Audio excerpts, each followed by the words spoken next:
Buenas noches.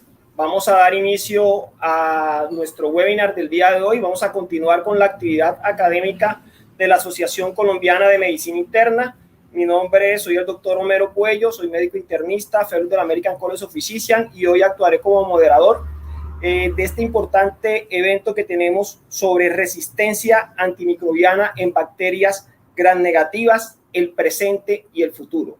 Para este evento tenemos dos grandes conferencistas y tengo el honor de presentar en primera ocasión al doctor Germán Esparza. El doctor Germán es bacteriólogo, especialista en microbiología médica, asesor del CLSI de los Estados Unidos, director de microbiología de ProAsecal y es profesor de microbiología de la Universidad Javeriana. Doctor Esparza, un gusto tenerlo esta noche con nosotros. Muchas gracias, Homero. Muy buenas noches para todos. Para mí de verdad es un placer estar aquí con ustedes. De verdad un gusto. A la Asociación Colombiana de Medicina Interna, muchísimas gracias por su confianza y por permitirnos acompañarlos. Mi trabajo en esta noche entonces es hablar de resistencia antimicrobiana en bacterias gram negativas, presente y futuro, y voy a dedicarme entonces a todo el tema diagnóstico de esos microorganismos que son tan importantes.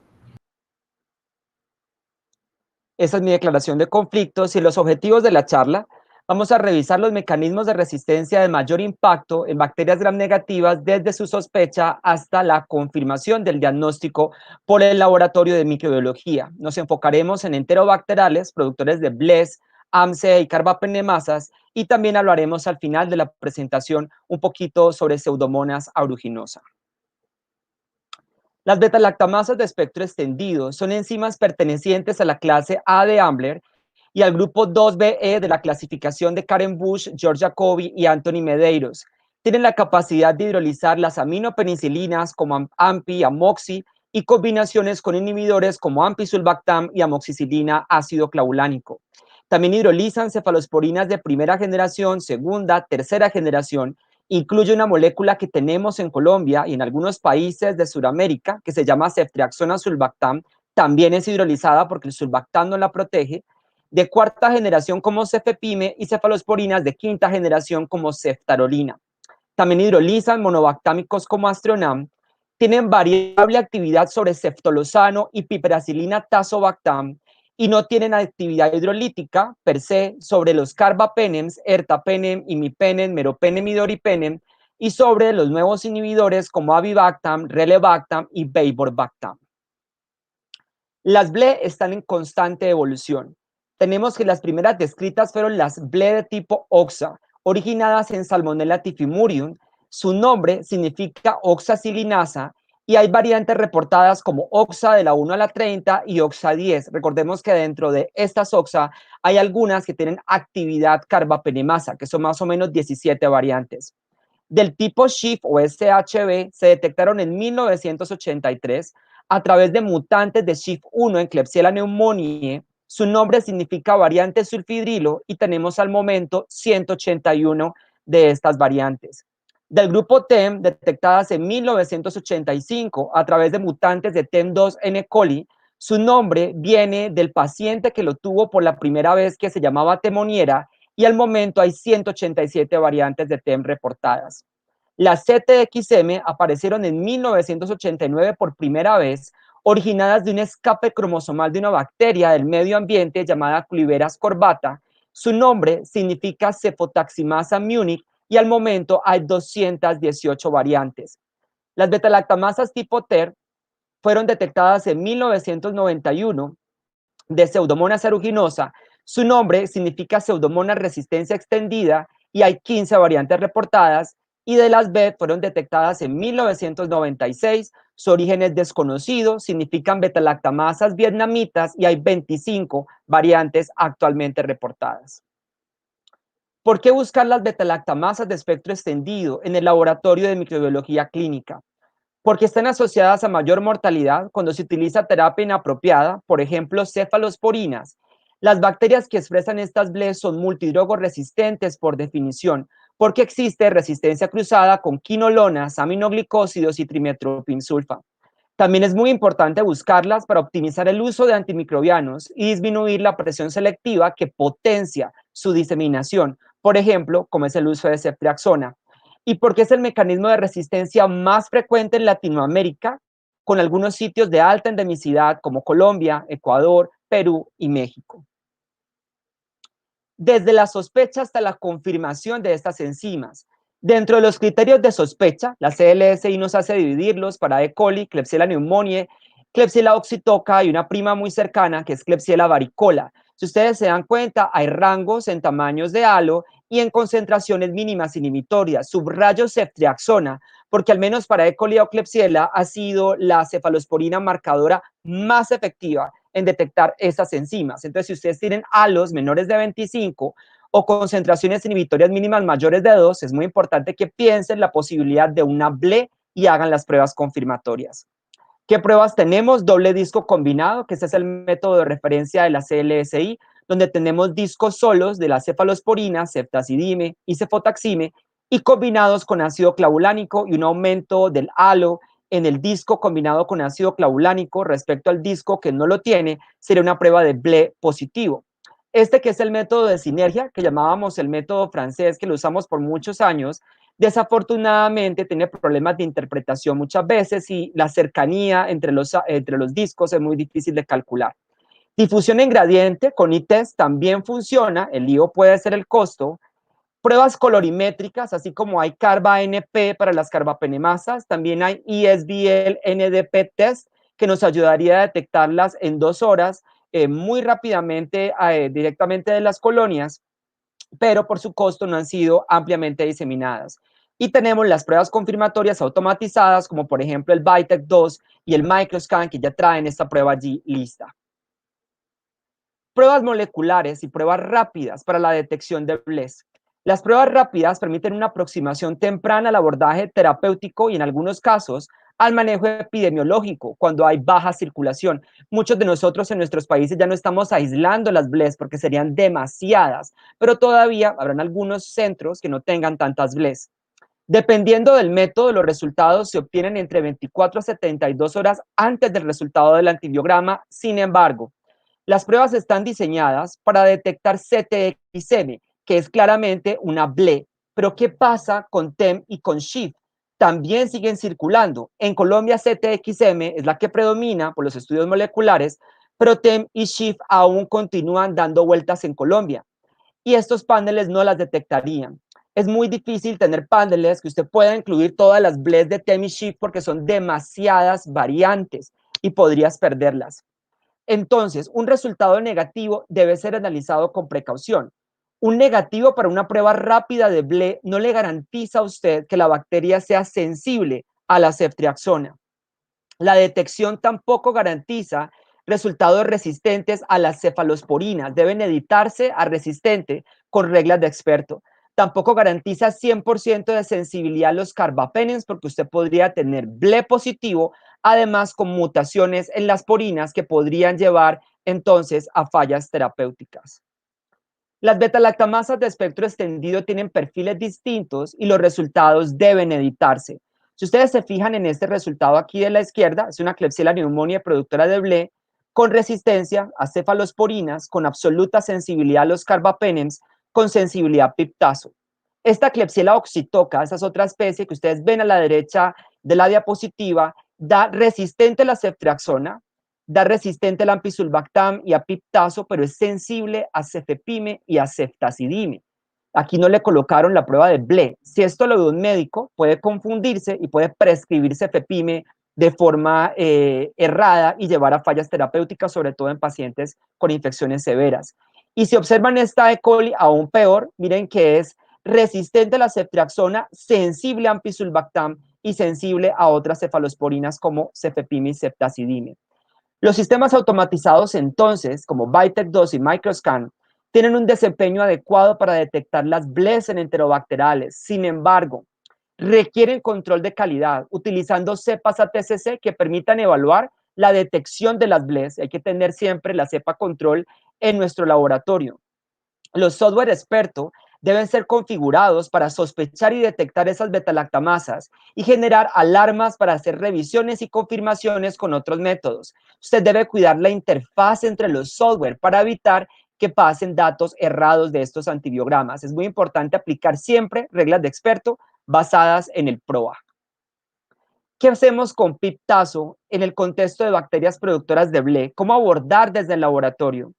Datos revisados por varios autores y por el CLSI de los Estados Unidos muestran que el tamizaje de pip-tazo tiene limitaciones, principalmente falsos sensibles con discodifusión y algunas marcas de automatizados. Esto fue corroborado por el estudio Merino en 2018, en donde estos resultados falsamente sensibles se observaron con discodifusión, difusión en gradiente y microdilución automatizada. La recomendación entonces es ser muy precavido si usted tiene una BLE positivo sensible a pip-tazo, sobre todo para aislamientos fuera de la vía urinaria y sobre todo Klebsiella pneumoniae. Entonces, en resumen, ¿cuáles son las acciones desde el laboratorio en consenso con el PROA sobre estas bacterias productoras de BLE? Reportar como resistentes las aminopenicilinas AMPI y amoxi y sus combinaciones con inhibidores como AMPI-sulbactam, amoxiclavulánico. Reportar como resistentes cefalosporinas de primera, segunda, tercera generación, incluyendo a ceftriaxona sulbactam, y cefalosporinas de cuarta generación como cefepime, a pesar de sensibilidad in vitro, por datos inciertos de eficacia y por antimicrobial stewardship, por el PROA. Reportar pip-tazo si el foco del aislamiento es urinario y la concentración mínima inhibitoria es bajita, idealmente menor de 4. Bloquear o suprimir el resultado de pip-tazo si el origen del aislamiento es fuera de la cavidad urinaria, si eso es, por ejemplo, pulmón o sangre, o si la especie es Klebsiella pneumoniae.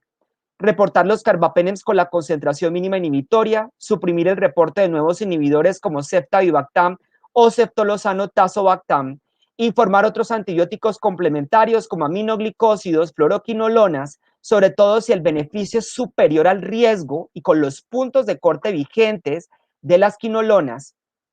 También entonces reportar trimetoprim-sulfa, tigeciclina, si es por ejemplo un foco como intraabdominal o piel o tejidos blandos, nitrofurantoína, si es una infección urinaria baja no complicada, y fosfomicina, que debe ser tamizada por agar dilución o discodifusión, si es una infección urinaria no complicada o si se requiere tratar una bacteriuria asintomática. Aquí no tiene ningún sentido el uso de las polimixinas, por lo cual deben estar suprimidas. El futuro de las beta-lactamasas de espectro extendido será la evolución a formas más complejas y bioquímicamente más potentes. Los invito a que revisen estos dos artículos. Esta es una CTXM33, un derivado de la BLE CTXM15 que puede conferir susceptibilidad disminuida a los carbapenems y combinaciones de mutaciones de aminoácidos que pueden llevar a que la CTXM15 pueda también seleccionar resistencia a ceftavibactam. Es un fenómeno raro, pero podría pasar, que debe seguirse estudiando. Enterobacteriales productores de cromosomales de cefalosporinasas AMSE o CUM-A. Tenemos varias de estas especies: Aeromonas, Morganella, Proteus vulgaris, que es el que produce CUM-A, un homólogo de AMSE, Providencia, Citrobacter freundii, Enterobacter, Serratia, Hafnia albei y Klebsiella aerogenes. Pero todas no la producen en los mismos niveles, ni para nosotros se ven con los mismos ojos desde el impacto clínico. Si uno mira la diferencia entre esos productores de AMSE y las BLES, nótese que los productores de AMSE son resistentes generalmente al cefoxitin, mientras que los productores de BLES son sensibles. Los productores de AMSE son ampliamente sensibles al cefepime en su gran mayoría, aunque las MIC pueden variar, llevando a este rango de sensible dosis dependiente, mientras que las BLE podrían hidrolizar cefepime con mayor facilidad, y Astronam puede ser más sensible en las AMSE y más resistente en las beta-lactamasas de espectro extendido. Cuando hablamos de AMSE inducible, decimos que los fragmentos de la pared celular, que deben estar en constante reciclaje para que la bacteria no tenga una pared tan gruesa que no le permita intercambiar nutrientes con el medio exterior, esos fragmentos de la pared son reciclados por AMD, el represor AMR se encuentra apagado, el gen de esa beta-lactamasa AMSE no se expresa y puede observarse absoluta sensibilidad a cefalosporinas de tercera generación. Cuando hablamos de AMSE desreprimido, entonces AMD es inactivado por mutaciones porque los residuos de pared que ocurren después del tratamiento con ciertos antibióticos hacen mutaciones o generan mutaciones en este gen AMD. AMR deja de ser un represor, se convierte en un activador transcripcional y la expresión de la beta-lactamasa se incrementa y se evidencia por resistencia a cefalosporinas de tercera y dependiendo del grado de expresión también genera resistencia a piptazo y a cefepime. ¿Cuáles son las especies más problemáticas? Miren que de lejos Enterobacter, incluyendo esta especie que se llama Klebsiella aerogenes, son los que pueden seleccionar resistencia e hiperproducir esta beta-lactamasa AMC en mayores cantidades. En menor cantidad lo puede hacer Citrobacter freundii, en menor cantidad lo puede hacer Serratia, pero miren que con Morganella ese efecto no se ve. Si ustedes miran la literatura, no se encuentran datos clínicos que muestren que en Morganella, si se utiliza ceftriaxona, claro, cuando se considere indicado, la doctora Villegas nos contará, esa Morganella va a seleccionar resistencia rápidamente. Eso no pasa, como sí ocurre, con Enterobacter cloaci. Entonces, desde el laboratorio, la aproximación que podemos hacer va a estar dirigida en especies específicas, valga la redundancia, Enterobacter, Klebsiella aerogenes, Serratia, Citrobacter freundii y Hafnia albei. Se sugiere reportar como resistentes en estas especies o suprimir del informe a todos los antibióticos con resistencia natural, como las aminopenicilinas, cefalosporinas de primera y segunda y cefoxitin. Bloquear o suprimir el resultado de cefalosporinas de tercera generación, incluyendo ceftriaxona sulbactam y de Astronam, que es un monobactam. Reportar piptazo si el origen del aislamiento es urinario y la concentración mínima inhibitoria es baja. Reportar cefepime con la MIG idealmente debe ser menor o igual a 2. Aislamientos que tengan una concentración mínima inhibitoria de 4 a 8, hay que advertir la posibilidad de falla terapéutica en infecciones de alto inóculo. Reportar los carbapenems con la concentración mínima inhibitoria, suprimir del reporte nuevos inhibidores como ceftavibactam o ceftolozano tazobactam, informar otros antibióticos complementarios como aminoglicósidos, fluoroquinolonas, dependiendo del foco y las opciones de tratamiento oral, trimetoprim y tigeciclina.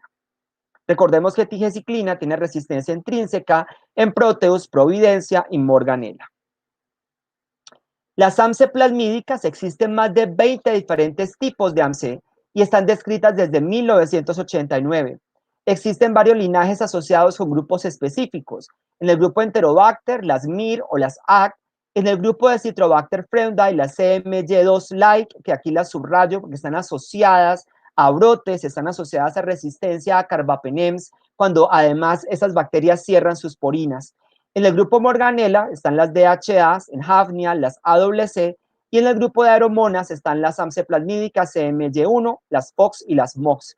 La mayoría de estas enzimas se expresa de forma constitutiva a altos niveles, generando resistencia a cefalosporinas de tercera generación, pero aproximadamente un 70% de ellas persisten sensibles al cefepime. En el estudio Merino, 17% de los aislamientos expresaba AMC y presentaron resistencia a la ceftriaxona. Miren este cultivo, es una Klebsiella pneumoniae, si ustedes se dan cuenta, tiene resistencia, además de cefalosporinas, a ertapenem, a imipenem y a meropenem.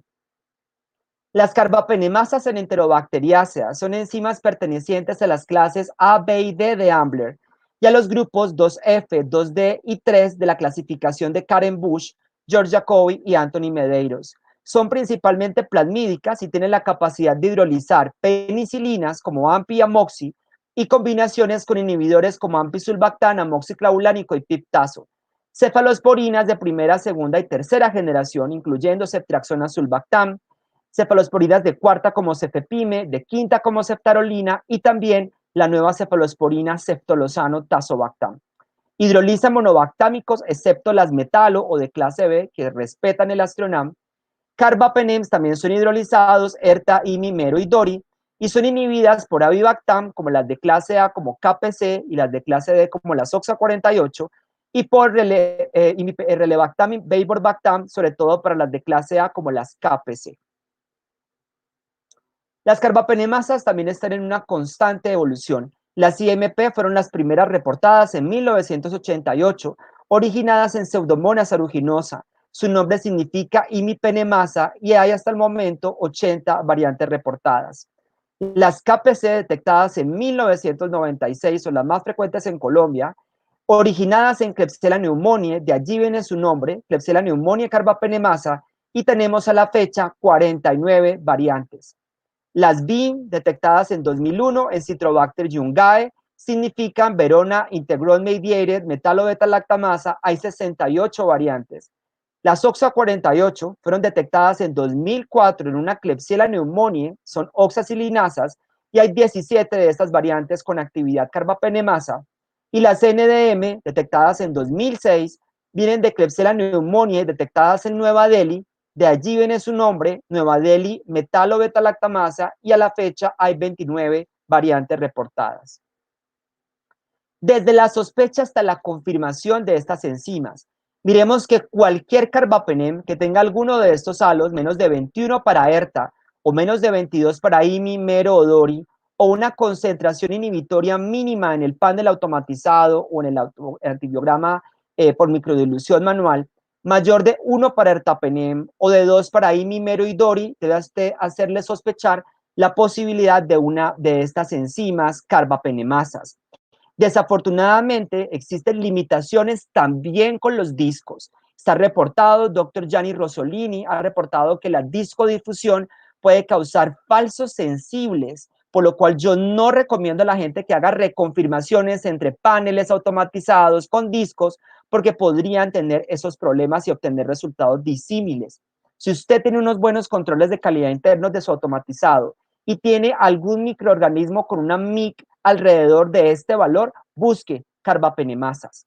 Estas están asociadas a mayor mortalidad. Detectarlas apoya su contención por las barreras de contacto. Hay diferencias farmacodinámicas entre ellas. Por ejemplo, meropenem, si la concentración mínima inhibitoria es baja, en las KPC podría ser una alternativa, la doctora Villegas nos va a contar. O Astronam, si es sensible, podría ser una opción para las metalo. No son iguales. El uso de nuevos inhibidores dependerá del tipo de enzima. Ceftavibactam para las KPC o ceftavibactam con Astronam para las metalo o para las bacterias que producen más de una enzima al mismo tiempo, como las que llevan KPC con NDM. En la detección de esas carbapenemasas por el laboratorio tenemos pruebas fenotípicas como pruebas de captura que detectan presencia o ausencia de la enzima sin diferenciarla. Tenemos la prueba de Hodge, que a pesar de que la CLSI lo archivó, muchos hospitales lo siguen usando. El test de inactivación, el CARBA-NP o BlueCarba, y pruebas de diferenciación que nos dicen si la enzima es de clase A, de clase B o de clase D. Y muchos utilizamos ácido borónico para las de clase A y EDTA para tratar de diferenciar las de clase B. También tenemos unos métodos muy buenos con muy buena sensibilidad de especificidad, que son las inmunocromatografías o inmunoensayos de flujo lateral, y tenemos pruebas moleculares que realizan captura y diferenciación, que son obviamente mis favoritas. GeneXpert Carba, que lo puede hacer desde hisopado rectal o colonias en agar y detecta las 5 familias más importantes de carbapenemasas. FilmArray, que lo hace desde la botella de hemocultivo positivo con el panel BCID que tenemos ahorita, pero pronto vendrá un panel nuevo, si COVID lo permite, que traiga para la detección de las 5 familias más importantes de carbapenemasas. Ya lo estamos haciendo a través del panel de neumonía y otras PCRs que también se pueden encontrar en el mercado. Acciones desde el laboratorio en consenso con el PROA cuando hay una carbapenemasa. Si se detecta una carbapenemasa de clase A o KPC, reportar como resistente a aminopenicilinas y combinaciones con inhibidores, piptazo, Astronam, todas las cefalosporinas incluyendo ceftriaxona, sulbactam y cefepime. El ertapenem debe siempre ir reportado como resistente. Reportar el dato de meropenem y doripenem con la concentración inhibitoria mínima y cómo fue obtenido en el antibiograma sin editarlo. No se debe pasar a resistente. Tamizar y o reportar ceftazidime avibactam. Por ejemplo, si usted ya lo tiene en el panel automatizado, usted puede liberar ese dato si es una carbapenemasa de clase A como una KPC. Si se detecta una metalo, reportar como resistente igual aminopenicilinas, combinaciones con inhibidores, piptazo, todas las cefalosporinas, incluyendo ceftriaxona, sulbactam y cefepime, y reportar como resistente ertapenem. Reportar los carbapenems, mero, dori, como fueron obtenidos sin ediciones, y o reportar el Astronam. Y si tenemos una de clase D como una OXA48, reportar como resistente a aminopenicilinas y combinaciones con inhibidores, piptazo, Astronam, cefalosporinas de primera, segunda y tercera generación, incluyendo ceftazidime, y reportar resistente a ertapenem. Hay que informar el dato de mero, de doripenem y de cefepime, que podría ser una opción, pero usted tendría que estar seguro que no hay otra enzima y que tiene una MIC baja para cefepime. Tamizar o reportar ceftazidime avibactam para la SOXA 48. Si van a tamizar colistina, ojo que los puntos de corte cambiaron, entonces usted debería tener eso en cuenta. Ahora son intermedios con una MIC menor de 2 y debe utilizar método de elusión de discos. Ya no se está recomendando los automatizados por exceso de falsos sensibles, entonces no los usen. Y fosfomicina podría ser, pero por agar dilución. Fosfomicina no se debe probar por los automatizados de microbiología. Pseudomonas aeruginosa, para ir terminando la charla. Los mecanismos de resistencia en Pseudomonas son variados y pueden presentarse de forma simultánea: cierre de porinas que puede generar resistencia a imipenem, bombas de flujo que pueden sacar una gran cantidad de antibióticos, cefepime, quinolonas, meropenem, una alta producción de AMC. Recordemos que el AMC de Pseudomonas no respeta cefepime, podría hidrolizarlo, y mutaciones en el sitio blanco, donde aquí en esta foto ponen de ejemplo las girasas del DNA. ¿Cuáles son las acciones desde el laboratorio, en consenso con el PROA, para Pseudomonas aeruginosa? Reportar únicamente los antibióticos con espectro antiseudomona, como cefepime, ceftazidime, piptazo, astronam, imipenem, meropenem, doripenem, amicacina, gentamicina, tobramicina. Le pongo un asterisco porque hay muchos países donde no hay endovenoso, pero si ustedes tienen tobra endovenosa en algún país deberían usarlo, y ciprofloxacina, que es la quinolona más potente.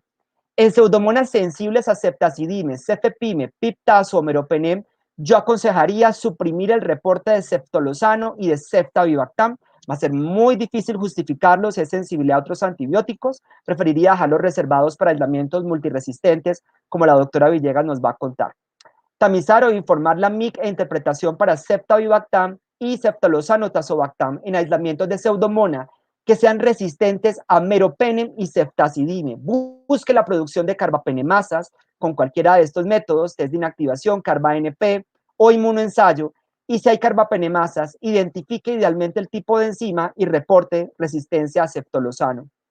Tamice las quinolonas utilizando los puntos de corte vigentes, reporta selectivamente. Recuerde que aislamientos resistentes a cipro deben considerarse resistentes a levofloxacina, y tamizar fosfomicina cuando haya multiresistencia por agar dilución, y colistina si se requiere, es decir, ante la ausencia de la opción de ceftavibactam, solo en ese caso por método de elusión de discos.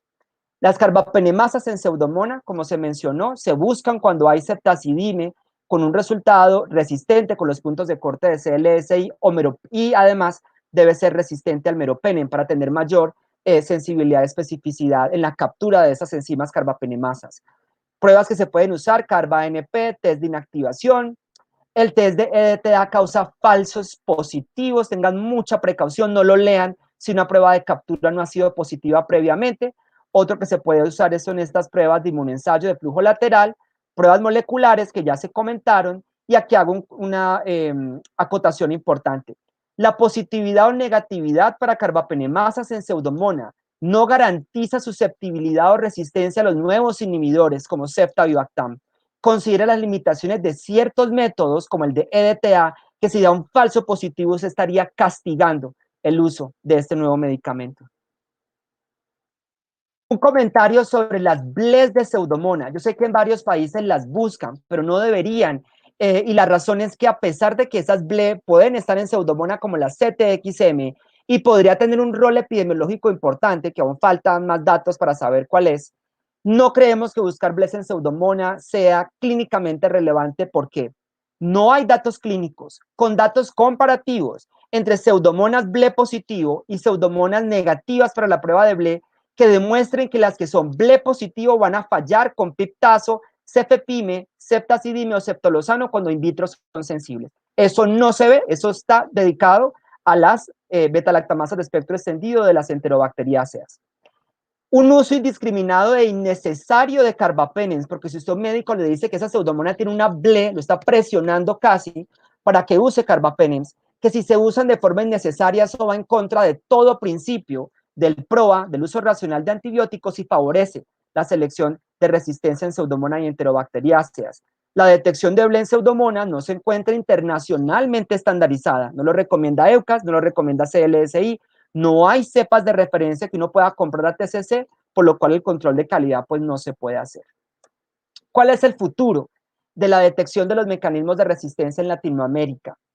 Detección de patógenos y genes de resistencia en sangre total, sin necesidad del hemocultivo, directamente de un tubo con EDTA. Ya tenemos una aplicación que tiene, es FDA Clear, ya tiene licencia de la FDA, que es el T2 bacteria de Biosystem. Ya van a venirse incluyendo más microorganismos y más genes de resistencia para hacerlo directamente en sangre total. El chiste va a ser en qué momento tomo la muestra para garantizar más positivos.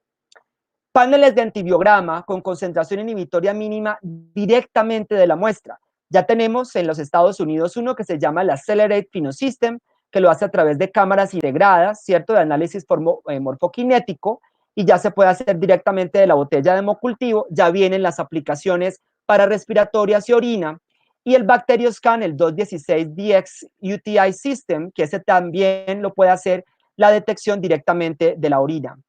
Secuenciación genómica a través de Minion, que eso también ya está al alcance de la mano, pero lo que quiero decir es, la interpretación clínica y la predicción del éxito terapéutico con los genes detectados, es muy importante evaluarlo. ¿Será posible reemplazar la concentración mínima inhibitoria con estas pruebas o con las que detectan solo genes? La contaminación de la muestra con microorganismos totales o con ADN microbiano van a ser muy relevantes en el sentido de que tendremos que saber si es posible asignarle un gen a un microorganismo. Entonces, si yo tengo detectado Klebsiella y E. coli y hay KPC detectada, ¿a quién le pertenece? Es lo mismo tener KPC en E. coli que tener KPC en Pseudomonas. Esa diferenciación va a ser muy importante. Y algo que es clave, que es la costo-efectividad a través de Diagnostic Stewardship, que es lo que más me gusta trabajar. En conclusión, en bacterias gram negativas, la resistencia a los antimicrobianos sigue evolucionando a pasos largos, mucho más rápido que el desarrollo de nuevos antibióticos. La complejidad de estos mecanismos precisa de una constante actualización e investigación que genere nuevo conocimiento, que facilite la toma de decisiones diagnósticas y terapéuticas acertadas, y el laboratorio juega un rol primordial reportando la concentración inhibitoria mínima, detectando mecanismos de resistencia con relevancia clínica, editando los antibiogramas a través de reglas de experto y tamizando las nuevas alternativas terapéuticas disponibles. Muchas gracias por su atención. Para mí ha sido un placer. Vuelvo nuevamente con Homero para darle paso a la doctora Villegas.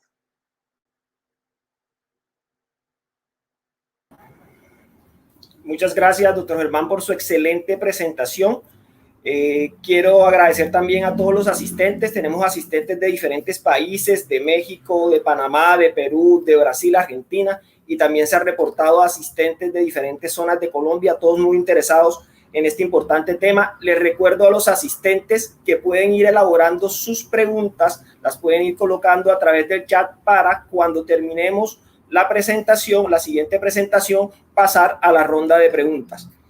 Para la siguiente presentación tenemos a la doctora María Virginia Villegas, que es médico Master Science y Fellow de la ITSA, una profesional con una reconocida y amplia trayectoria a nivel nacional e internacional, profesora adjunta y líder científico del área de resistencia bacteriana y epidemiología de la Universidad del Bosque y presidente de los comités de resistencia bacteriana y PROA de la Asociación Colombiana de Infectología y de la API. Doctora, un placer tenerla con nosotros.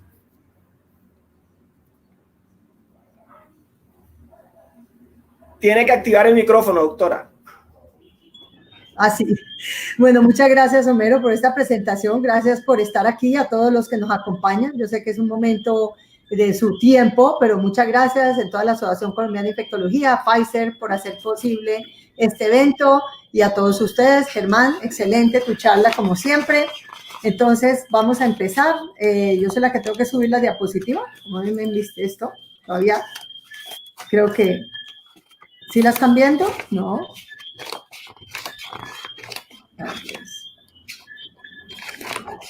A ver, aquí. Un momentico. ¿Listo? Ahí sí están, me imagino. Ok. Bueno, vamos a hablar un poquito de resistencia bacteriana presente y futuro. Esta es mi declaración de conflictos. Todo lo que se dice aquí es la opinión personal, basada en expertise en algunos artículos, grants de investigación de Pfizer, MSD y West Química.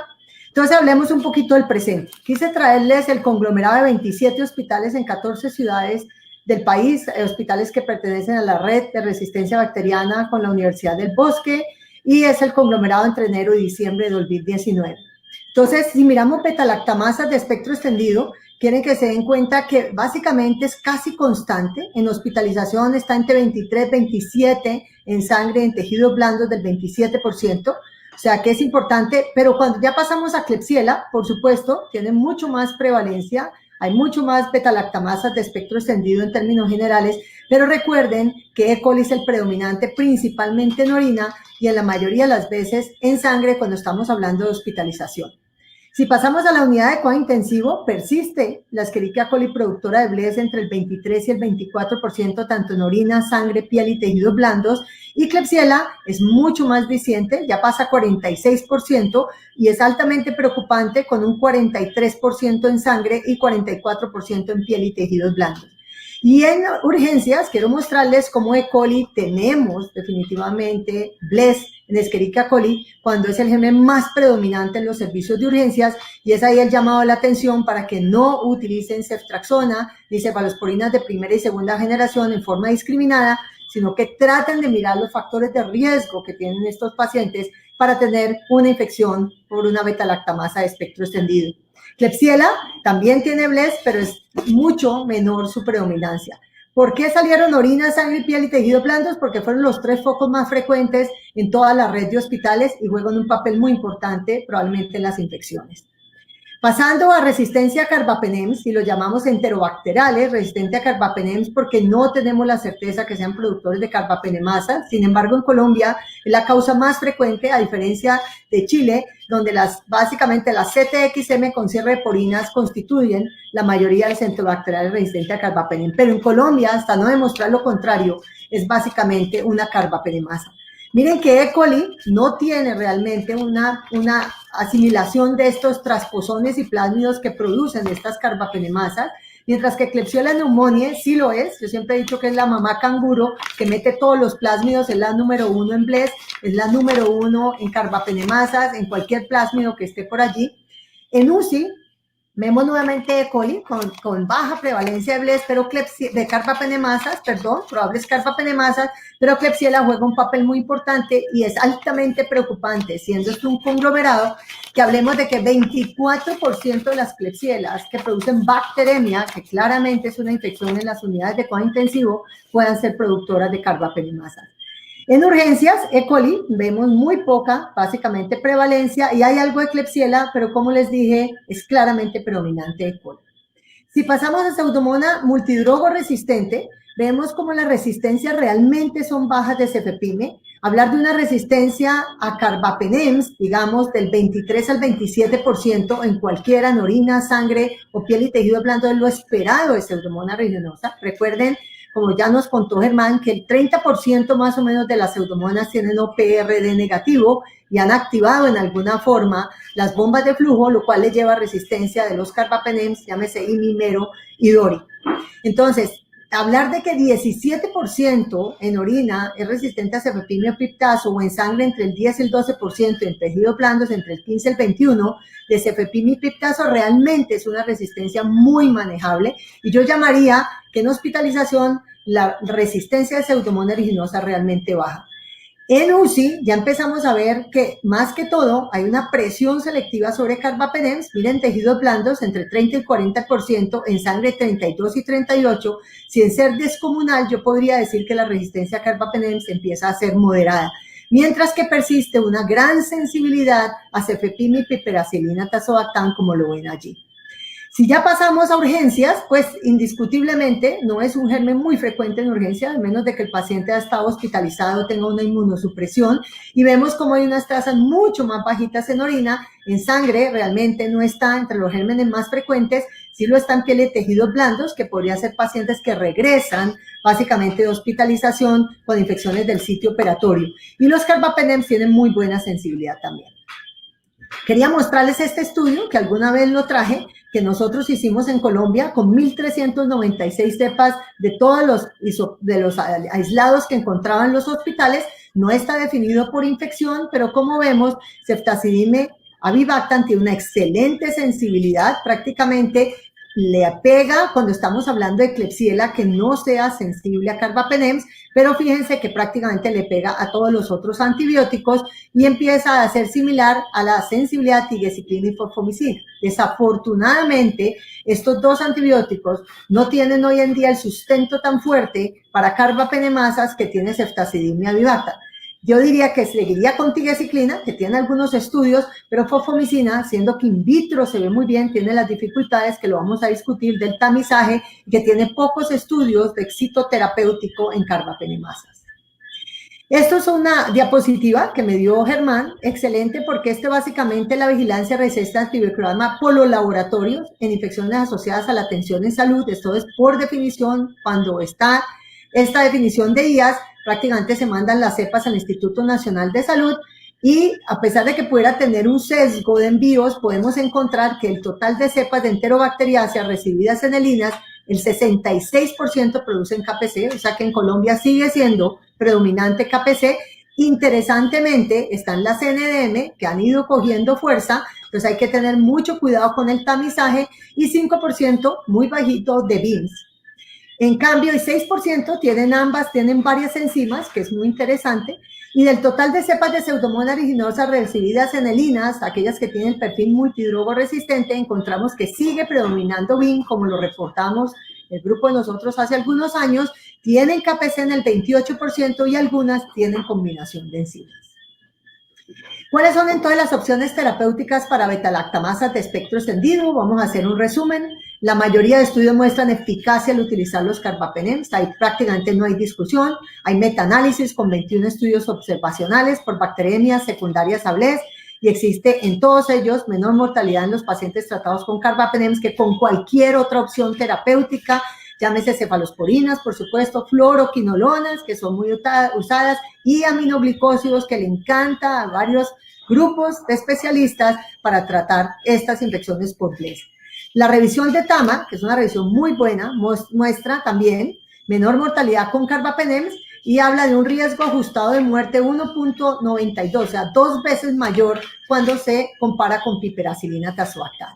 Y está el famoso estudio Merino, que fue un estudio multicéntrico, básicamente aleatorizado, donde se comparó la eficacia en términos de mortalidad de piptazo y meropenem y demuestra, y se suspende el estudio por esa razón, que hay mucho menor mortalidad en el brazo de meropenem, 3.7, pero 12.3. Entonces los investigadores consideraron que con esa diferencia, que ya era estadísticamente significante, no podían continuar el estudio. Esto ha sido criticado en algunos ambientes, pero me parece que es muy ético haber hecho eso. Se han visto los subgrupos y prácticamente en el grupo de meropenem la mayoría de los pacientes tenían un apache mayor, entonces no es que estuvieran menos graves. Y en el caso del ertapenem, para hablar de los carbapenem, la respuesta clínica ha sido similar en bacteremias que los otros carbapenems, excepto cuando había sepsis severa, donde se observó una tendencia desfavorable. Ertapenem no está avalado para sepsis o shock séptico, sí para bacteremia e infecciones productoras de BLES en otros focos. Si hablamos de tigecyclina, tiene muy alta sensibilidad, muy baja resistencia en enterobacteriales productores de BLES y a pesar de no existir muchos estudios clínicos, su sensibilidad in vitro y algunas publicaciones que aquí referencio muestran que es efectiva. ¿Cuál es el problema? Se encontraron fallas terapéuticas muy iniciales relacionadas especialmente con bacteremias y neumonías y hay varios estudios que cuestionan que probablemente eso se debió desafortunadamente al punto de corte que se le asignó la concentración inhibitoria mínima y la dosificación tan baja que fue desafortunada con dosis de carga de 100 miligramos y después 50 cada dosis, lo cual probablemente no estaba muy por encima de la concentración inhibitoria mínima llevando fallas terapéuticas. Entonces, en términos generales, el consenso es que es un antibiótico con muy buena penetración en infecciones intraabdominales, piel y tejidos blandos, donde podemos estar muy seguros y hay que tener cuidado básicamente en bacteremias y en neumonías. Generalmente, en otras entidades como carbapenemasa las vamos a usar en terapia combinada. Hay que desescalar, se podría desescalar a tigecyclina y sería una estrategia muy interesante en estas dos patologías para disminuir la presión selectiva sobre los carbapenems. ¿Qué pasa con quinolonas? La gente las ama. Yo creo que indiscutibles son unos buenos antibióticos a pesar del warning de toxicidad que dio la FDA. Hay que usarlos con mucho cuidado en pacientes que no tengan riesgo, pero prácticamente toda la búsqueda de la literatura en este estudio, en estos 18 estudios que se identificaron y mirando la resistencia de quinolonas y BLES, la conclusión es que hay corresistencia con las BLES, desafortunadamente en un 60% más o menos, y pocos datos de la eficacia terapéutica de las fluoroquinolonas en infecciones por estas beta-lactamasas de espectro extendido. Y un metaanálisis mostró mayor riesgo de mortalidad por todas las causas en el tratamiento empírico de bacterias por BLES versus los carbapenem. Entonces hay datos contradictorios, afortunadamente sé que la CLSI le va a bajar, ya le bajó el punto de corte, ahora le preguntamos a Germán, y una concentración inhibitoria mínima debe ser menor de 0.25 para estar uno seguro, sobre todo en infecciones del tracto urinario y ojalá que no haya bacteremia, ¿cierto? Y aislamientos resistentes a cipro siempre deben considerarse resistentes a las otras quinolonas. No hay tal que cipro resistente y levofloxacina sensible. Hablando de fosfomicina, tenemos dos. La fosfomicina trometamol, que es la oral, y ha mostrado efectividad in vitro e in vivo. No alcanza niveles sistémicos, ojo, por lo cual no debe utilizarse en infecciones del tracto urinario complicadas. Su uso debe ser para cistitis, profilaxis del tracto urinario bajo, cistitis y prostatitis, donde tiene una excelente penetración. Ya la fosfomicina sódica endovenosa como monoterapia tiene solamente un estudio que se llama el estudio CEDUS, que se hizo en infecciones del tracto urinario complicadas y pielonefritis confirmadas, pero no eran BLES. Ojo, este estudio no fue hecho para BLES, donde tuvo igual efectividad que piptazo, pero miren que la efectividad no es perfecta en ninguno de los dos. Siempre se debe administrar en terapia combinada por la alta velocidad de resistencia en monoterapia, probablemente no en orina por las concentraciones tan altas, y su actividad in vitro es muy buena contra patógenos gram negativos, gram positivos, pero la selección de resistencia siempre se debe tener en cuenta. Entonces, es un antibiótico in vitro, si miramos básicamente en el estándar utilizando, es muy bueno, pero tenemos que tener cuidado en su utilización. Frente a los aminoglicósidos, en términos generales, se considera que tienen mayor toxicidad y menos eficacia en infecciones sistémicas y probablemente en algunos pacientes muy seleccionados que tengan infecciones del tracto urinario por BLES, yo pensaría en utilizarlas. ¿Cuáles son las opciones terapéuticas para antibacterias productoras de AMSE?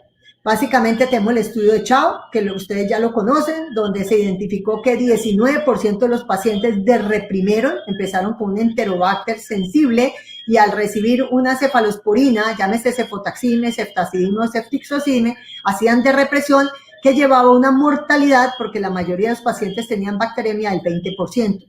Está el estudio de Kay, que aparece posterior, que reconfirma eso. Fue un estudio más grande, 477 pacientes con enterobacter sensibles, los cuales reprimieron también en el 19% cuando eran tratados con cefalosporinas de espectro extendido, especialmente si era bacteremia, con una mortalidad del 26%. Y está un estudio relativamente reciente, la doctora Sarah Cosgrove, que reportó 46 pacientes infectados inicialmente por enterobacter sensible a cefalosporinas y cuyas cepas reprimieron versus 113 controles que continuaron sensibles y dio una mortalidad de 26 versus 13%. Entonces, la represión de AMSE está claramente ligada y es un riesgo cuando utilizamos cefalosporinas de espectro extendido en el caso de especialmente de bacteremia o infecciones que tengan inóculo como neumonía. Una vez se selecciona esta represión, la producción de AMSE se vuelve estable y 30-40% de las cepas de Enterobacter cloacae en pacientes del Reino Unido y 15-25% de Norteamérica tienen este mecanismo de resistencia en forma permanente. Entonces, ¿qué opciones terapéuticas tenemos? Antibióticos asociados con represión, claramente ceftazidime, ceftraxone, cefotaxime y en modelos animales piperacilina, tazobactam, porque desafortunadamente si ocurre este mecanismo, el tazobactam no protege a piperacilina. Cefepime, ojo, es un bajo inductor, o sea que pega en la pared, rompe, produce estos fragmentos, pero usualmente es relativamente estable a la presencia de AMSE, pero ojo, si el inóculo aumenta puede ser fácilmente hidrolizado, por lo cual se debe utilizar con cártel. Indiscutiblemente los carbapenems y ceftazidime y bactam son los betalactámicos más estables. ¿Qué pasa con las bacterias productoras de carbapenemasas? Tenemos que hablar de monoterapia versus terapia combinada. Y esto es básicamente un recordatorio que la terapia combinada es básicamente solo una opción en caso de que no se tengan antibióticos mucho más efectivos, ya lo vamos a ver. Entonces, en esto, en pacientes con bacteremia por enterobacteriales productores de carbapenemasa, fue un estudio muy interesante que se llama el estudio Increment, donde el score se le daban a los pacientes puntos. Si tenían sepsis severa o shock, tenía un PIT score mayor de 6, comorbilidades mayor de 2, índice de Charlson de comorbilidad mayor de 2, bacteremia sin foco urinario o biliar, que son más fáciles de llegar el tratamiento, y terapia empírica o dirigida inapropiada. En este estudio, pues lo primero que se mostró es que la terapia apropiada, indiscutible, tiene menor mortalidad, 38% versus 60%, cuando uno se equivoca en la escogencia terapéutica.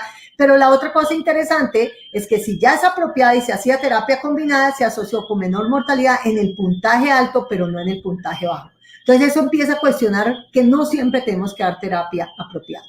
Este es el estudio que todos ustedes conocen, es un estudio donde claramente se muestra que la terapia combinada tiene básicamente una mortalidad menor que cualquiera de las monoterapias, que llegó a 54, y que incluir un carbapenem, en este caso meropenem, daba menor mortalidad. Sin embargo, no fueron estudios aleatorizados, no tenemos una buena comparación entre brazos, pero eso hizo que la mayoría de la gente usara terapia combinada, incluyendo un carbapenem, pero ojo, cuando el MIC del carbapenem está alrededor de 16 y 32, prácticamente se considera que ya no tendría ninguna eficacia por la alta hidrólisis de estas enzimas. ¿Qué pasa con colistina o polimixina? Les tengo muy buenas noticias. Realmente yo pienso que estos antibióticos deben reservarse para Cinetobacter porque no tenemos nada más, pero es increíble que todavía sigamos usando estos antibióticos por el concepto de pobreza, cuando lo que estamos haciendo es que indiscutiblemente están mucho más ligados a mortalidad. Yo no haría un antibiótico que está ligado a mayor mortalidad. Aquí vemos claramente que en el 2004, con colistina en monoterapia y terapia combinada, no mostró diferencias, pero ya entre el 2015 y 2017, todos los estudios han mostrado mayor mortalidad en monoterapia o en terapia combinada. Discutiblemente monoterapia jamás, pero terapia combinada tampoco. Las limitaciones, ¿cuáles son? No hay claridad frente al modo de administración o dosificación. Realmente, después de usarla, no conocemos bien el PKPD. Las pruebas de sensibilidad, como habló Germán, no reflejan la sensibilidad. Tiene una altísima toxicidad. La colistina es una prodroga, lo hace mucho más difícil, no sabemos cuánto estamos calculando de dosis que está llegando allá. La resistencia va en aumento, en el 2013 se reportó emergencia de resistencia del 10% y en el 2010 más o menos al 14-30% de resistencia. El tamizaje de colistina polimixina no predice la respuesta terapéutica, como lo dijo, porque 30% son falsos sensibles con automatizados. Entonces, por favor, considerar la resistencia que realmente existe y además es intrínseca a algunas bacterias gram negativas, gram positivas y anaerobias. ¿Qué pasa con aminoglicósidos? Para resumir, lo utilizaría solo en pacientes realmente muy seleccionados, que tengan una carbapenemasa, que tengan infección del tracto urinario, que no tengan bacteremia. Las asociaciones con colistina y polimixina son desastrosas por la toxicidad renal. Y tigecyclina, se han reportado muy bajas tasas de resistencia a enterobacteriales productores de carbapenemasas. Se debe administrar siempre en terapia combinada y limitar su uso prácticamente en sangre, tratar de no utilizarlo a menos de que sea muy sensible y lo tengas que usar en terapia combinada. Se ha sugerido aumentar la dosis de tigecyclina y bajar la MIC para considerarla seguro, y la propuesta es dar una dosis de carga de 200 miligramos y luego 100 cada dosis. Si estamos optimizando todas las drogas, como dando dosis de carga y aumentando la dosis de carbapenem, por supuesto que tenemos que utilizar la dosis de tigecyclina más alta y ojalá el mix sea menor de 0.5 microgramos. Miren esta comparación. La gente le tiene amor y le tiene fe a la colistina, y cuando se comparan dos antibióticos que tienen dificultades, fíjense en este estudio 64 bacteremias por enterobacteriáceas carbapenem resistentes. Aquí están, en el análisis multivariado, los factores relacionados con mortalidad fueron índice de comorbilidad Charlson, por supuesto, monoterapia con colistina, y en contraste con monoterapia con tigecyclina no se asoció mortalidad. Entonces, de las dos, la más mala sigue siendo colistina, pero lejos, ¿sí? Se ha cuestionado que las dosis pudieron ser bajas y que las mix no fueron claras, pero indiscutiblemente yo tendría mucho cuidado en utilizar colistina y preferiría lejos combinar con tigecyclina. ¿Qué pasa con fosfomicina endovenosa? Luce in vitro espectacular. Seguimos considerando una opción terapéutica cuando no tenemos ninguna otra opciones, cuando estamos jugando a la pobreza y porque desafortunadamente el gobierno está creyendo que estamos haciendo las cosas bien, cuando no deja incorporar antibióticos nuevos.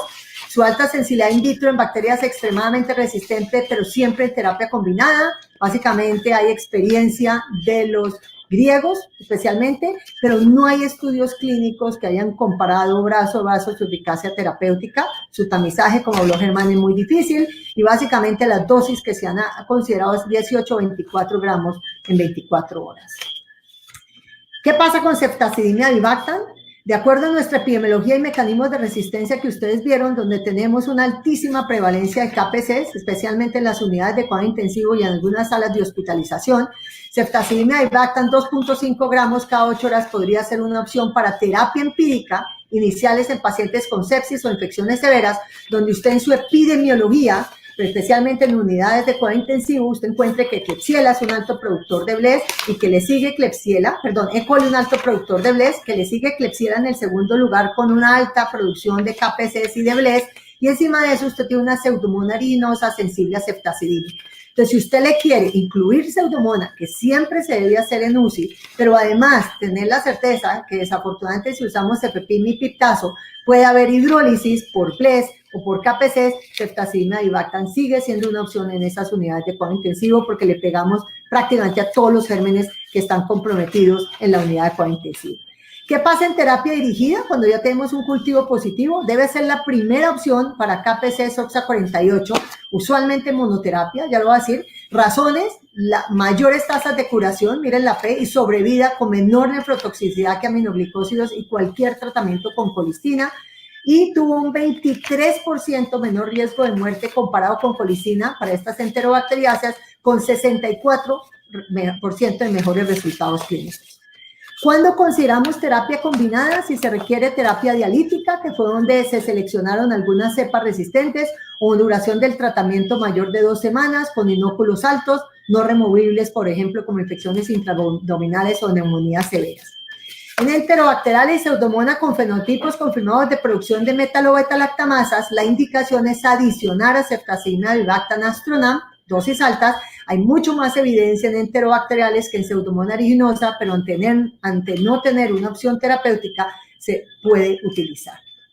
Este estudio de Ryan Shields es básicamente contundente. Fíjense cómo cuando compara ceftazidime avibactam tiene un 85%, ¿sí?, de eficacia, y con cualquier otra terapia, llámese carbapenemas aminoglicósidos, mírenlo, la siguiente columna, carbapenems con colistina y cualquier otra combinación que aquí están todas, indiscutiblemente ceftazidime avibactam fue estadísticamente significante. Entonces la pregunta a la gente es ¿por qué seguir utilizando para estas bacterias multidrogos resistentes unos antibióticos que son inefectivos en combinaciones más tóxicas y que probablemente son más costosos que monoterapia con ceftazidime avibactam?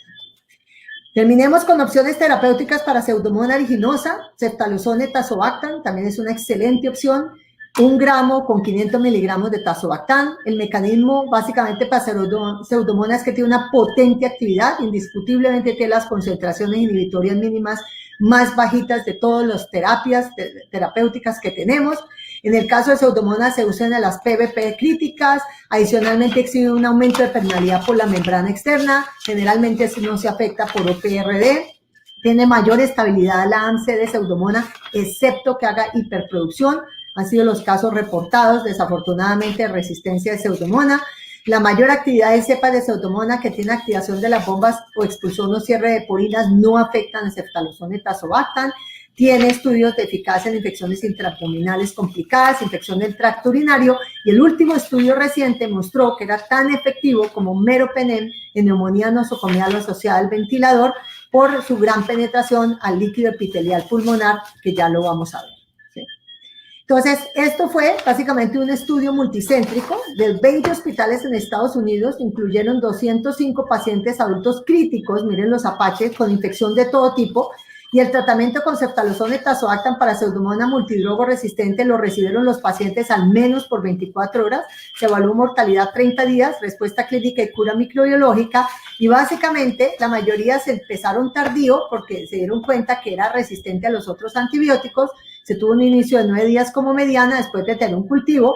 Aquí están los resultados básicamente, y la cura clínica fue el 73% y microbiológica el 70% de ceftalozone tazobactam, y en el análisis de regresión multivariado se encontró que este antibiótico en los 4 días del cultivo se asociaba, cuando ya llegaba el cultivo y se había utilizado, mayor sobrevida, eficacia clínica y cura microbiológica. Entonces, es una excelente opción en Pseudomonas aeruginosa que no tenga carbapenemasas, prácticamente incluyendo KPC, metaloenzimas, oxas idealmente, y que uno demuestre que hay resistencia a los otros antibióticos.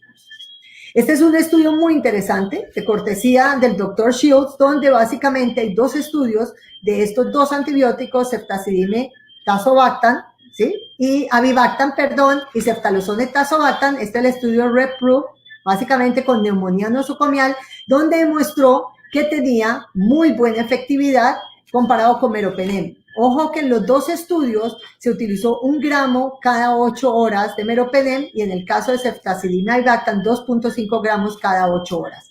En el caso de ceftalozone, fueron 3 gramos, duplicaron la dosis versus 1 gramo cada 8 de meropenem y encontraron que efectivamente tenía la misma, no era inferior al uso de meropenem y favorecía su uso en neumonías asociadas al ventilador en un subgrupo que mostró menor mortalidad. Entonces, son antibióticos que funcionan, hay que saberlos escoger muy bien e indiscutiblemente podemos estar seguros que se pueden tratar neumonías asociadas al ventilador y neumonías nosocomiales. Entonces, las conclusiones fueron, ambos antibióticos son no inferiores a meropenem, pero la dosis fue 1 gramo, no 2. Se usó doble dosis de ceftalozone tazobactam. Ojo, hubo pocos casos de Pseudomonas multidrogo resistente en ambos estudios y la epidemiología y mecanismos de resistencia de Pseudomonas definirá cuál es el antibiótico de elección. ¿Cuál es el futuro? Para terminar, básicamente tenemos meropenem, vaborbactam. Básicamente quiero que les quede claro que su uso potente es en enterobacteriales productores de enzima clase A, como BLES y KPCs. Tenemos erabaciclina, que es una tetraciclina que está obviando los mecanismos de resistencia a la mayoría de las tetraciclinas. Es activo contra Cinetobacter baumannii, resistentes a carbapenems, entonces podría tener un potencial. Tenemos imipenem relevactam, básicamente restablece la actividad de imipenem contra enterobacteriales resistentes por KPC y Pseudomonas aeruginosa por cierre de porinas o AMC, pero no es activa para metaloenzimas. El cefiderocol, que teníamos tantas expectativas, si bien es activo in vitro contra bacterias multidrogo resistentes, enterobacteriales, Pseudomonas acineto, ojo, tiene un warning clarísimo de la FDA por exceso de mortalidad en gram negativo resistentes a carbapenems. Con lo cual quedamos bastante frustrados con este warning porque teníamos muchísimas expectativas, básicamente, de estas bacterias resistentes. Astronaga avibactam luce como un antibiótico muy interesante para cepas productoras de metalobetalactamasas. Y vienen todos estos compuestos que ustedes ven, que están básicamente unos en fase 1 y otros en fase 3, que esperemos que lleguen en forma exitosa a la clínica. ¿Qué nos espera en el futuro? Es imposible saberlo, necesitamos una bola de cristal realmente, pero la resistencia indiscutiblemente va a aumentar. Aún es muy pronto para saber de todos los antimicrobianos nuevos cuáles se quedarán. Va a haber una balance entre efectividad versus selección de resistencia y por ahora lo único que podemos hacer es aprender a usar bien los antibióticos que tenemos. Yo siempre he dicho una frase, no hay antibiótico bueno o malo, sino mal utilizado en el contexto clínico equivocado o para la bacteria equivocada. Muchísimas gracias.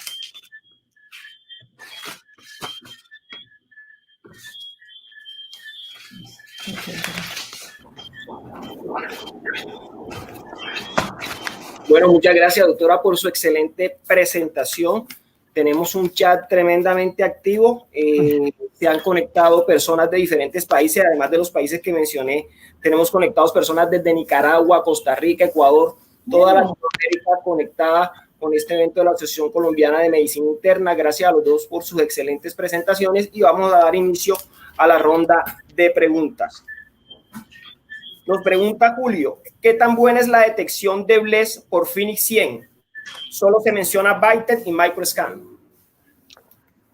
La detección por todos los sistemas automatizados de bacterias productoras de BLE es aceptable. Hay algunos casos puntuales de bacterias en los cuales la detección es regular por una alta producción de la BLE o porque además puede tener un AMC que da resistencia al ácido clavulánico, un AMC plasmídico, pero en general la mayoría funcionan bien, de forma aceptable, y es el mecanismo más frecuente, por lo cual generalmente cuando nos da ble positivo no hacemos confirmaciones si no hay resistencia a los carbapenems.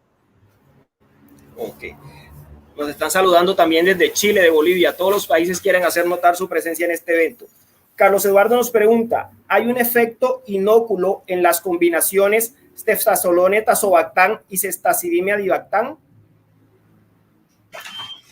Probablemente sí va a haber un efecto inóculo desde el punto de vista que cuando la resistencia se ha presentado en estos dos antibióticos, principalmente en infecciones severas, cuando tienes inóculos grandes que no has podido remover, como infecciones intraabdominales, como neumonías nosocomiales, donde hay abscesos, y cuando tienes que dar un antibiótico muy prolongado. Entonces, siempre se lo van a cobrar las bacterias. O sea, Pseudomonas es un germen que puede básicamente expresar cualquier mecanismo de resistencia, y las BLES y las carbapenemasas, dependiendo de la concentración, la cantidad de plásmidos que se estén replicando, indiscutiblemente podrían afectar cualquier antibiótico. Excelente. La siguiente pregunta. Una BLE de una infección urinaria no complicada, ¿se podría liberar amoxiclavulanato y piperacilina tazobactam? Amoxiclavulánico definitivamente no. Yo creo que faltan datos clínicos para poder decir que se puede usar.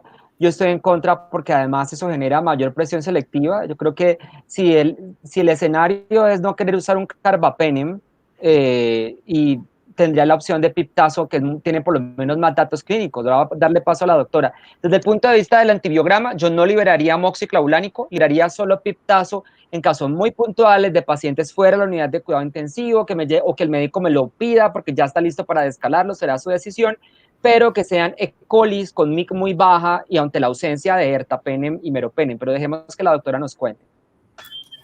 Yo diría que yo comparto mucho lo que dice Germán. A mí me preocupa sobremanera utilizar piptazo para infecciones urinarias, así no sea con bacteriemia. ¿Cuál es la razón? Que es un excelente antibiótico anti-Pseudomonas. El principio fundamental de antimicrobial stewardship, uno de los principios fundamentales es tratar de no utilizar antibióticos con espectro anti-Pseudomonas para beta-lactamasas de espectro extendido. Y hay un estudio muy antiguo, que es básicamente el de Rajal, donde demostró que cuando cambiamos básicamente y hacemos mucha presión con carbapenems, en ese caso no habían carbapenemasas, no existían los plásmidos, todavía no estaban detectados, pero el efecto de tratar mucho fue moverse a Pseudomonas aeruginosa, que adquirió resistencia. Recuerden que el 50% de los pacientes hospitalizados van a estar colonizados durante su hospitalización por Pseudomonas aeruginosa. Entonces, yo para una BLE trataría de utilizar puntualmente un antibiótico muy activo. Si el MIC es muy bajito, de cipro podría ser fosfomicina, podría ser. Si no es complicada de cistitis, monuril, fosfomicina oral es perfecta. Y si no, trataría de utilizar tiempos muy cortos de ertapenem, básicamente, y no prolongar la terapia. Benjamín nos pregunta desde Nicaragua, que allá usan la fenotipificación con ácido bórico EPTA, que si eso es aún correcto para la fenotipificación de carbapenemasa. Muchas gracias. Un saludo para Benjamín y a todos los amigos.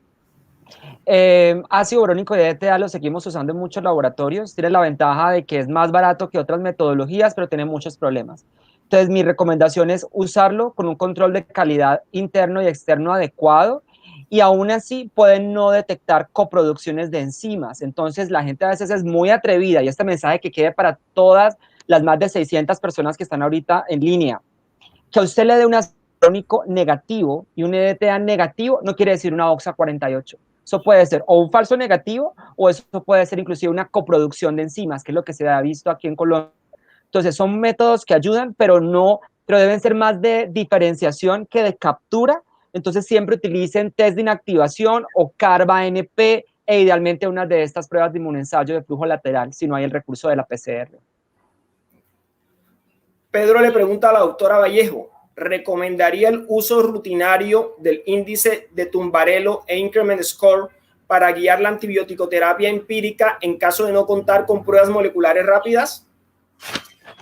La prueba, nosotros, más que la Tumbarello, que tiene un score que indiscutiblemente él lo utilizó, yo prefiero factores de riesgo, porque la gente no se pone a sumar. Entonces nosotros esos factores de riesgo de Tumbarello los tenemos metidos siempre en las guías de antimicrobianos. Entonces yo al médico le pongo, piense, si usted está frente a un paciente que ya estuvo hospitalizado, ha tenido infecciones urinarias previas, ha tenido ceftriaxone, le han dado quinolona, ese paciente no puedes empezar con ceftriaxone. El paciente tiene un factor de riesgo inmenso para tener una BLE. Entonces, hay factores que se cruzan, ese es el problema. Si tú miras la de Tumberello y la del otro, hay un overlap en factores de riesgo, pero lo importante es aplicar factores de riesgo, dependiendo de tu epidemiología, tomar la decisión terapéutica. El doctor Marco Solarte nos pregunta, metagenómica como presente y futuro en el diagnóstico de la resistencia. Muchas gracias al doctor Solarte, un saludo para los amigos de Pasto. Metagenómica puede ser el futuro, pero para que tengamos metagenómica, primero, al alcance del bolsillo, hay que mirar un tema de diagnostic stewardship, ¿cierto? Y de costo-efectividad, que es muy importante manejar, saber a quién se le haría un procedimiento de semejante nivel de complejidad y de costo y de robustez. Pero lo otro que a mí me parece que es más crítico, Marco, es qué hacemos con los genes. ¿Qué significa un gen? ¿Significa sensible siempre? ¿Significa resistente siempre? ¿Qué tal tengan muchos genes y te quedas entonces manicruzado que no sabes cuál de todos los antibióticos escoger? Yo creo que a ese nivel de complejidad vamos a llegar algún día. Yo estoy seguro que es el futuro, que los médicos se entrenen en genes y en saber qué hacer con ellos, pero tendremos que traducir muchas y responder muchas preguntas antes de dar ese paso. Ok. Susana nos pregunta, ¿cómo hago la interpretación de ceftazidime, piperacilina, tazobactam y ceftazolone tazobactam en pseudomonas con beta-lactamasa? ¿Con metalo-beta-lactamasa? Tiene que interpretarlos como resistente. Le voy a dar paso ahorita a la doctora Villegas para que nos cuente ella qué opina. Si usted tiene una metalo en una pseudomonas aeruginosa, piptazo, el otro que me dijiste fue ceftazidime, ¿verdad? Y había otro antibiótico que ella mencionó. Tienen que ir reportados, ceftolozano, tienen que ir reportados como resistente, porque esos antibióticos no son opciones terapéuticas para metalocarbapenemasas, pero mucho me temo que pueda tener falsos positivos por la prueba del EDTA. Por favor, para todos, si ustedes hacen la prueba de EDTA sola en pseudomonas aeruginosa y no hacen pruebas adicionales, que eso pasa en Colombia, por ejemplo, y le da un positivo, ¿usted está seguro 100% que eso es un productor de metalo? Yo no estaría tan seguro. Y si eso le da positivo, usted estaría castigando a ceftavibactam y a ceftolozano tazobactam, o estaría viendo que el médico utilice de forma innecesaria ceftavibactam con astrionam, con las consecuencias que pueda tener esa combinación. Le doy paso a la doctora Villegas. Sí, yo creo, si uno tiene una bacteria que, digamos, no sea pseudomonas, que sea resistente, bueno, pseudomonas, que sea resistente a ceftazolone tazobactam, básicamente con sensibilidad, por ejemplo, a ceftazidime o cefepime, eso es usualmente una OXA 48, sería sugestivo. Yo le suelto ahora a Germán. Si tiene ceftazidime avibactam resistente y ceftazolone tazobactam, ceftazidime avibactam resistente y ceftazolone tazobactam resistente, probablemente se trate de una metalo-beta-lactamasa, porque ceftazidime avibactam bloquearía las KPCs, bloquearía las AMC, bloquearía las BLES, bloquearía las OXA 48. Y por eso ceftazolone tazobactam es un indicador muy interesante de que probablemente hay una carbapenemasa. ¿Qué opinas, Germán? De acuerdo, y yo lo que creo también adicionalmente, doctora, es que ahora que tengamos estos paneles nuevos que van a traer todos los antibióticos, como los de Vitec y Microscan, que ya pronto vienen, yo probaría las dos. Yo probaría en pseudomonas ceftavibactam, ceftolozano, informo las dos, si esa pseudomona es multiresistente, yo la defino como resistente a ceftazidime y mero, y será decisión del infectólogo cuál de los dos escoger. Totalmente de acuerdo. Diego nos pone el siguiente caso clínico. Un paciente con fiebre persistente, hipotenso, le han tratado infecciones intraabdominales, bacteremias previamente en la misma hospitalización, pero en los hemocultivos actuales le crece pseudomonas pútida ETA positivo. Sospechan metalo-beta-lactamasas. No tienen ceftazidime avibactam. ¿Con qué recomiendan tratarlo? Dicen que no le informan astrionam. Yo voy a hacer un comentarito microbiológico y ya le doy paso a la doctora Villegas. No, perfecto. Desde el punto de vista microbiológico, digamos que en este momento tenemos una disociación entre las pseudomonas. Una cosa es aeruginosa y otra cosa son pútida, fluorescens y las otras, mendocina, etcétera. Entonces, ¿qué es lo importante? La CLSI lo está revisando, yo estoy en ese combo de revisar esos no fermentadores, pero mientras tanto, uno debería por lo menos asegurar los antibióticos que sabe que funcionan en la aeruginosa, que es la más peligrosa de estas pseudomonas. Entonces yo creo que allí podrían ustedes como alternativa tamizar Astronam con los puntos de corte de aeruginosa y darle esa herramienta al médico, tamizar ceftolozano, hay que probarlo de todas formas. Si el EDTA está positivo, vuelvo a mi punto, usted cómo no sabe que es un falso positivo, dígame que ese EDTA dio positivo, además con un karma NP positivo, y yo le digo, listo, estamos probablemente frente a una metalo para poder tomar decisiones, pero ojo con las pruebas, doctora. O sea, tendría que salir perfecto, como dice Germán, donde todos los antibióticos caen que son resistentes y Astronam sale sensible, que uno reza para que eso sea así, pero eso es poco probable. Y la razón es que la pseudomona desafortunadamente puede hacer hiperproducción de AMC, la pseudomona puede tener BLES y te daña el Astronam. Entonces, en ese caso, uno diría, bueno, si es Astronam solo, de pronto me la juego con Astronam. Idealmente yo no haría monoterapia, me da miedo en una bacteremia severa solamente por el Astronam, no hay tanta evidencia, funciona, pero no.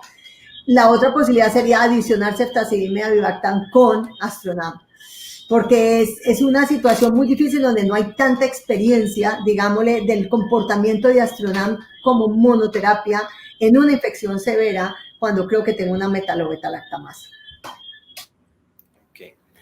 Carolina nos pregunta, si tengo una infección de piel y partes blandas por un gran negativo multiresistente, sensible solo a colistina y con un MIC mayor a 32 para meropenem, sin opción de los nuevos antibióticos, ¿qué opción terapéutica tendría?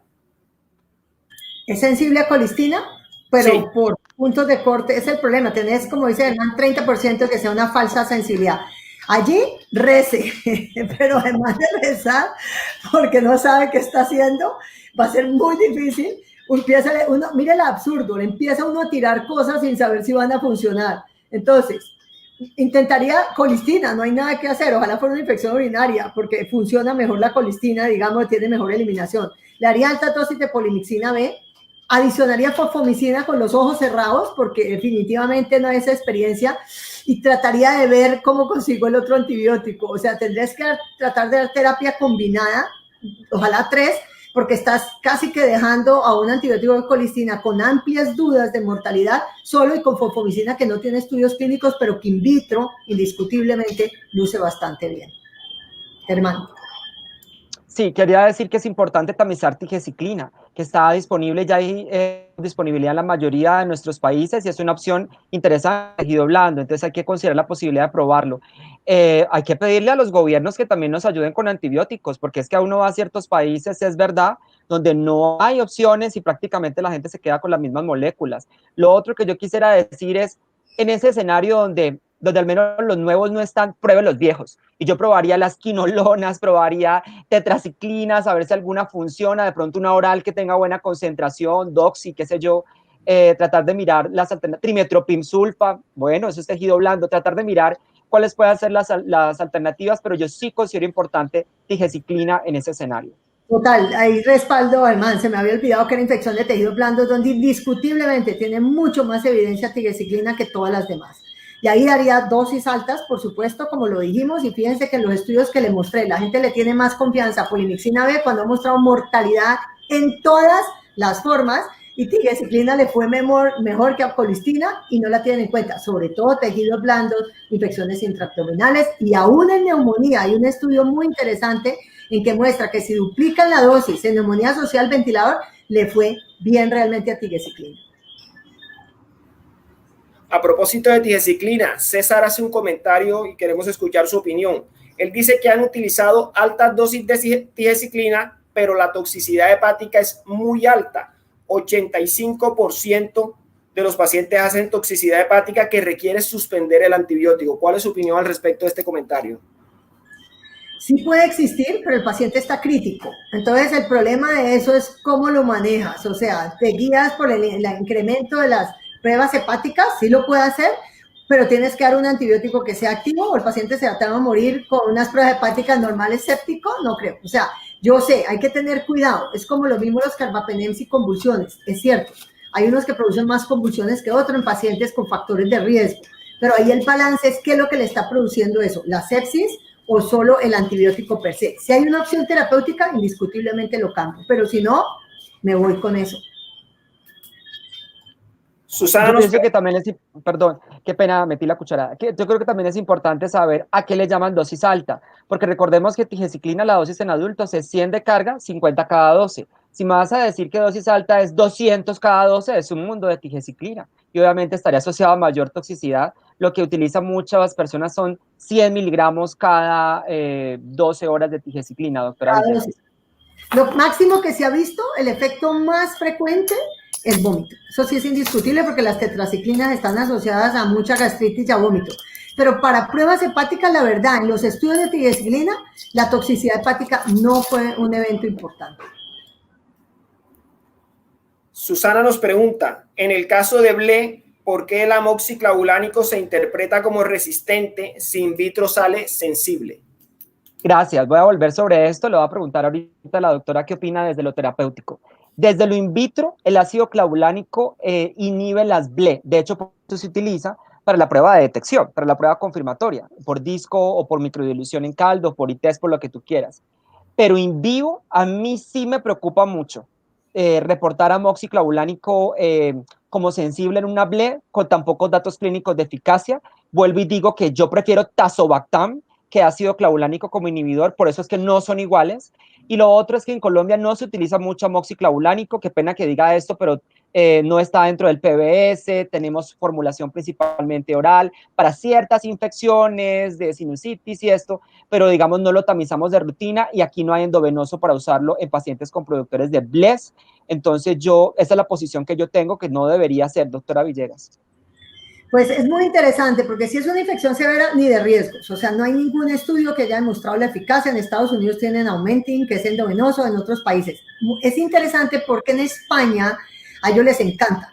Porque en España la mayoría de sus BLES son CTXM y de ahí fue que salió el estudio de piperacilina tazobactam que se podría usar en infecciones severas. La mayoría, el 70% de sus BLES son CTXM. Yo lo utilizaría solo en cistitis, realmente, porque en cistitis podría tener buenas concentraciones y no estamos corriendo ningún riesgo en caso de que el paciente tenga una infección complicada. ¿Qué piensas, hermano? Pero te devuelvo la pregunta. Y en cistitis, vamos a poner el panorama para que quedemos todos claros. Tienes una cistitis y tienes nitrofurantoína, fosfomicina, amoxiclavulánico. Y yo le digo, escoja. Lejos fosfomicina o nitrofurantoína. El problema de nitrofurantoína es que tienes que tomar, la gente da 100 cada 12, lo cual es mentira. ¿Quién dijo que 100 cada 12 tiene dosis terapéutica? Y la gente ama darle 100 cada 12, eso máximo para profilaxis. Tienes que dar 100 cada 6 horas como mínimo. Y a veces se habla que 5 veces al día. Entonces, eso produce una gastritis. Barata sí es, buena sí es, pero una gastritis violenta. Por eso yo prefiero la fosfomicina oral porque un solo sobre prácticamente hace la acción terapéutica de 7 días de cualquier otro tratamiento.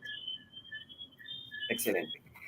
Dick nos pregunta, ¿la detección de BLE en Proteo Mirabilis por los equipos automatizados son pasado por alto en sus algoritmos, ya que está más indicado en búsqueda para ECO y KPN? ¿Qué recomendaría usted, ya que predomina principalmente en la CTX en estas bacterias partiendo con ceftriaxona resistente y ceftazidima sensible? Muchas gracias, muy buena pregunta con Proteus mirabilis. En Colombia, Proteus mirabilis no es un gran problema. Proteus mirabilis, de hecho, la doctora ni siquiera lo mete porque la sensibilidad todavía es muy buena. Entonces, aquí no es un gran problema. Si usted tiene un Proteus mirabilis en una infección verdaderamente significante, por ejemplo, no en una cistitis, pero por ejemplo, una bacteremia o una neumonía por Proteus es rara, pero vamos a decir que una infección intraabdominal y tienes resistencia a ceftriaxona, usted podría tamizar con los discos y buscar la BLE y podría hacerlo a través del método de discodifusión si quiere, pero muchas veces el médico se va a ir directo al carbapenem por la severidad. Entonces probablemente no valga la pena. Lo otro que es importante mirar acá es comuníquese con el proveedor de su sistema automatizado, porque digamos que Estados Unidos, como la prevalencia de Proteus con BLE es tan bajita, en los software de los expertos a veces no está muy incluido, pero podrían conversarlo con su proveedor y poder incluir esa regla de experto para que al menos genere la alarma, doctora Villegas. No, totalmente de acuerdo. No tengo más que adicionar. Es eso. ¿Qué opinión tienen del uso de los genéricos en infecciones por multiresistentes? Ay, Dios mío, nos podemos quedar aquí hasta las 10, pero lo voy a decir clarito.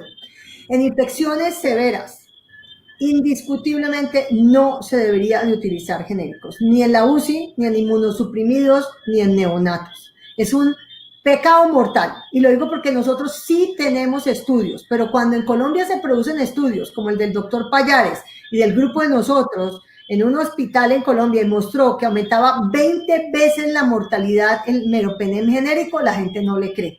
La gente dice que son exactamente lo mismo cuando no tienen bioequivalencia en nuestro país, no la necesitan, no se las piden, donde la calidad es pésima, donde si ustedes se meten a mirar, los invito a las indicaciones del INVIMA, es increíble que diga cefepime no se puede usar en sistema nervioso central. Piperacilina no se puede usar en infecciones intraabdominales, no se puede usar en niños menores de 12 años. Entonces, si el paciente falla, ¿de quién es la culpa? De usted, porque no se fijó en las indicaciones del INVIMA, pero el hospital se lo dio como intercambiable. Entonces, eso me parece terrible. Definitivamente infecciones severas UCI no se deben usar genéricos, no tenemos la dosis adecuada, no tienen estudios clínicos, no tienen bioequivalencia y los pacientes se mueren porque están enfermos, pero se pueden morir porque simplemente cuando haces un estudio, no por observación, que muchos hospitales dicen a mí me va muy bien porque no he tenido fallas. ¿Usted cómo sabe si no ha hecho un estudio aleatorizado, ni ha hecho cohortes, ni ha hecho nada? Entonces, eso no es verdad. Entonces, a mí me preocupa mucho el uso de genéricos en ese sentido. Carlos nos pregunta sobre tigecyclina. Con su gran volumen de distribución a una dosis alta, ¿sí logra cumplir con los parámetros farmacocinéticos y farmacodinámicos para tratar bacteremia? Pues yo no la utilizaría en bacteremia porque es una tetraciclina y como tetraciclina tiene una mayor concentración intracelular. Yo la utilizaría eventualmente en neumonías, que no sean severas, infecciones intraabdominales, tejidos blandos, donde tiene una penetración espectacular. Recuerden que la eliminación por orina es muy baja y por eso no la hemos utilizado en infecciones urinarias. Germán. Doctor, una pregunta volviendo a ese tema de tigecyclina, pero se lo voy a poner en este escenario. Tienes una Acinetobacter baumannii en una bacteremia, en un paciente que esa Acinetobacter le ha dado resistente a todo y te da sensible tige, sensible colistina. ¿Lo usarías a dosis alta con tige, con colistina, sí, las dos? Sí, porque definitivamente tigecyclina es activo contra Acinetobacter baumannii cuando es sensible, indiscutiblemente. Y no me queda sino la opción de pronto adicionar meropenem, ¿sí? Porque toca, a menos de que el mix sea extremadamente alto, que desafortunadamente los métodos automatizados no te dicen mayor de 32, muchos de ellos se quedan más cortos. ¿Qué opina Germán? Y lo utilizaría asociado probablemente con colistina, con polimixina B idealmente. De acuerdo. Nos hacen la siguiente pregunta. En un antibiograma en la cual meropenem sale con un MIC de 0,5 y ertapenem con un MIC de 0,25, ¿cuál sería la mejor opción? Uy, eso está muy interesante, porque ese es un tema de interpretación de algunos clínicos de las MIC. Entonces, desde el punto de vista laboratorio, nosotros reportamos por punto de corte, y es lo que hacemos en Estados Unidos en la CLSI, pero eso es un tema individual para cada uno. Es como su huella dactilar. Entonces, para ertapenem, por sus características, por su potencia, por su vida media, etcétera, la MIC es un poco más bajita, pero digamos de la de meropenem el punto de corte todavía sigue siendo menor de 1. Ahora, si tú tienes eso de que uno es, ¿cuál es el que es 0.25? Me repite por favor, Homero, ahí había dicho uno que era 0.25. Era para ertapenem y 0.5 para meropenem y 0.25 para ertapenem. Los dos están sensibles. Ahí la decisión será médica por la severidad, doctora Villegas. Acuérdense que lo que dijo Germán es que las antibióticos por ciertas familias tienen puntos de corte diferentes. Con mucha frecuencia a mí me llaman y me dicen, mire doctora, es que tiene un microgramo de cipro, que antes era sensible, gamma 0.5, y tiene 6 o 8 de cefepime. ¿Qué uso?